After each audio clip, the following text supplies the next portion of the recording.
Voilà, bonjour à chacun, bonjour à chacune, bienvenue à chacun d'entre vous dans un message pour toi. Après quelques semaines d'interruption due à un souci technique, nous pouvons reprendre notre partage et je souhaite bien sûr la bienvenue à tous ceux et toutes celles qui se connectent, que ce soit le matin, l'après-midi ou le soir pour vous. Que Dieu vous bénisse et que Dieu vous accorde sa grâce. Dans quelques instants, nous lirons ensemble dans Ésaïe chapitre 29 et le verset 13. Et pour permettre à tous ceux et toutes celles qui se connectent de nous rejoindre, nous marquons une très courte pause et nous nous retrouvons dans quelques secondes.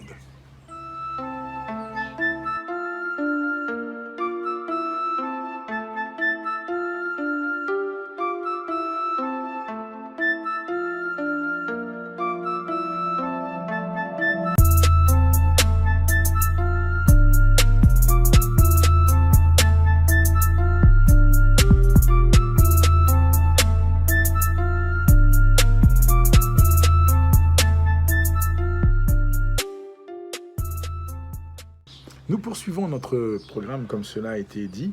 Nous lisons aujourd'hui dans Ésaïe chapitre 29 verset 13 et je salue tous ceux et toutes celles qui nous rejoignent maintenant dans un message pour toi.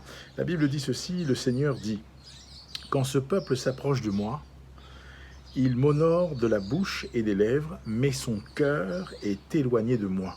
Et la crainte qu'il a de moi n'est qu'un précepte de tradition humaine. » Alors voyez-vous, Ésaïe dit, et il fait ressortir un état de fait.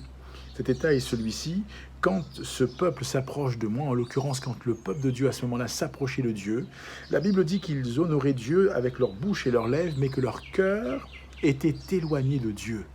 Pouvons-nous honorer Dieu, s'approcher de Dieu en l'honorant avec notre bouche et nos lèvres et en ayant un cœur qui soit éloigné de lui et avoir la crainte qui lui est due comme étant un précepte de tradition humaine? Et la Bible dit, et la Bible en parle, il est donc possible, entre guillemets, de dire que nous sommes chrétiens, que nous connaissons Dieu, que nous savons qui est Dieu, et au final, d'agir différemment, d'avoir un cœur qui est complètement fermé à ce que Dieu veut.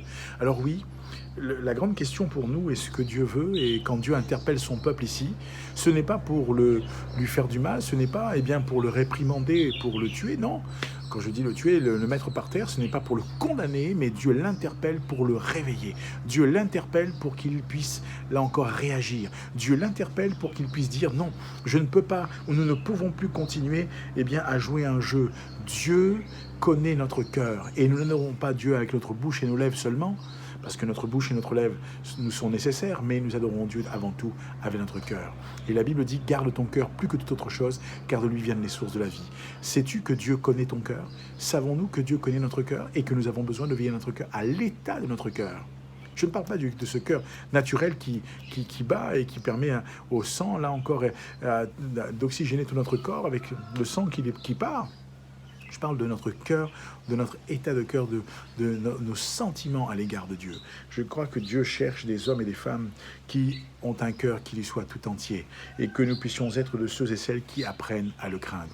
Alors oui, mets-le en œuvre, mets-le en application, mets-le en application dans ta vie et que le Seigneur te bénisse. En partenariat avec nos amis de la CMM, nous avons un programme, un parcours découverte qui te permettra à toi et à ceux qui sont autour de toi